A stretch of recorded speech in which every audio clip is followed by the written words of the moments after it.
But So 2002, you start working on the DC Sniper case. yeah, Tell me about that. that was scary. Yeah. That was scary. Pumping gas was scary. You know, you had somebody shooting at people at gas stations, walking through parking lots and stuff. So we all went out there, and of course, big briefing, and I just put on.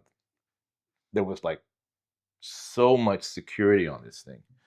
Each one of us had like a reflective tape put on our car. You couldn't see it, but with the reflector. Mm-hmm. And then because media was there, such big numbers, they wanted to make sure that we weren't like talking to somebody who wasn't law enforcement. So we had a code. You know, if you say Bud, they're supposed to say Coors, right? Mm-hmm. So that's how that went. But it was intense. It was intense. So we were out there, and for the first couple days, just pumping gas. I mean, I'd look for gas stations that had a blue tarp that were across from a green belt. That way they couldn't see, right? It was pretty awesome to be in something like that. But I got called, I guess, because I was not Ballesteros. They called me to the top of the list. They said, we need you to go to Martinsburg, I think it was, get up with the Army, and you're going to go up and with a radio, and you'll direct traffic from up there. And we ended up orbiting, and we got word that there was a white panel truck, a ladder with a ladder rack. That was our target.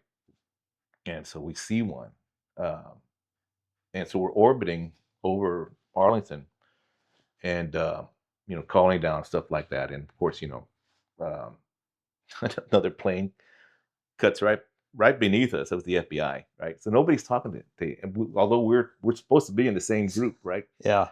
And then just to find out later on, because we followed a white truck a van that met that perfect description. I'm partnered up with a guy at Arlington County PD. He said, well, my claim to fame is that I used to date, Sandra Bullock in high school. I think, cool, right? But we pick up on the radio that, hey, that panel truck's over at the convenience store, but we're like 2 miles away, and our water pump is busting. So we fly over there, and we get there, it's like smoke all over the place. But I jump out with my AR-15. I go to the across from the door, like 20 feet away, and I'm behind a tree.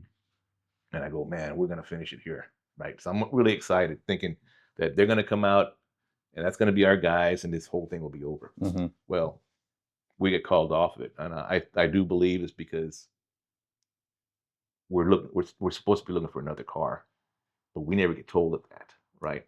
We found out later that it was supposed to be this a Caprice, Oh, okay. a blue Caprice, Okay. with a hole in the back where they were actually shooting from.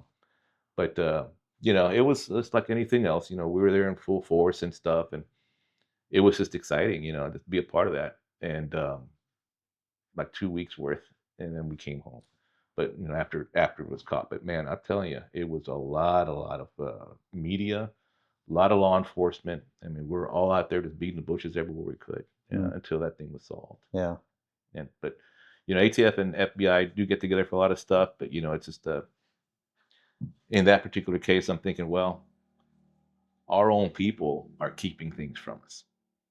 I didn't like that. Yeah. Maybe I'm mistaken, but that's what I sensed.